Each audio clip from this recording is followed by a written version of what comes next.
ലഹരിയുടെ നീരാളിപ്പിടുത്തത്തിൽ നിന്ന് കരകയറാതെ സംസ്ഥാനം. ലഹരി മോചന കേന്ദ്രങ്ങളിൽ നിന്ന് ദിനംപ്രതി ചികിത്സ തേടിയെത്തുന്നത് നിരവധി പേരാണ്.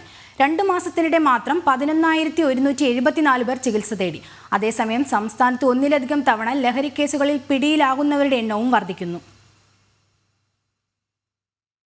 സംസ്ഥാനത്തെ ലഹരി വിമോചന കേന്ദ്രങ്ങളിലെല്ലാം മുൻപതിവില്ലാത്തത്ര തിരക്കാണെന്നാണ് ലഭിക്കുന്ന വിവരം. പ്രതിദിനം ചികിത്സ തേടിയെത്തുന്നവരുടെ എണ്ണത്തിലുണ്ടാകുന്ന വർധനവാണ് ഇതിന് കാരണം.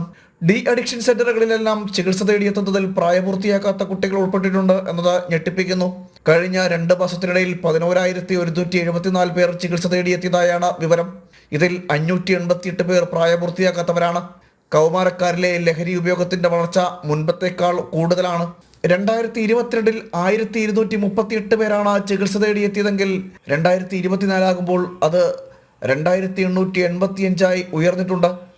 ലഹരി ഉപയോഗം തടയുവാനായി ഡീഹണ്ട് അടക്കമുള്ള പ്രതിരോധ പ്രവർത്തനങ്ങൾ നടത്തുമ്പോഴും കൗമാരക്കാരിലേക്ക് ലഹരിയുടെ ഒഴുക്ക് അനിയന്ത്രിതമായി നടക്കുന്നു എന്നതിൻ്റെ സൂചനയാണ് ഈ കണക്കുകൾ. കൂടാതെ സംസ്ഥാനത്ത് ഒന്നിലധികം തവണ ലഹരി കേസുകളിൽ പിടിയിലായവർ 497 പേരാണെന്നും എക്സൈസിന്റെ കണക്കുകൾ സൂചിപ്പിക്കുന്നു. ഇതിൽ 242 പേർ 5ലധികം കേസുകളിൽ പ്രതികളാണ്. ഒന്നിലേറെ കേസുകളിൽ പ്രതികളായി 11 സ്ത്രീകളും ഉൾപ്പെട്ടിട്ടുണ്ട്. ഏറ്റവും കൂടുതൽ പേർ പ്രതികളായത് കൊല്ലം ജില്ലയിലാണ്. 74 പേരാണ് ഇവിടെ പിടിയിലായത്. 2ാം സ്ഥാനം കോട്ടയത്തിനാണ്. ഇവിടെ 69 പേരും പിടിയിലായി. ജനം, തിരുവനന്തപുരം.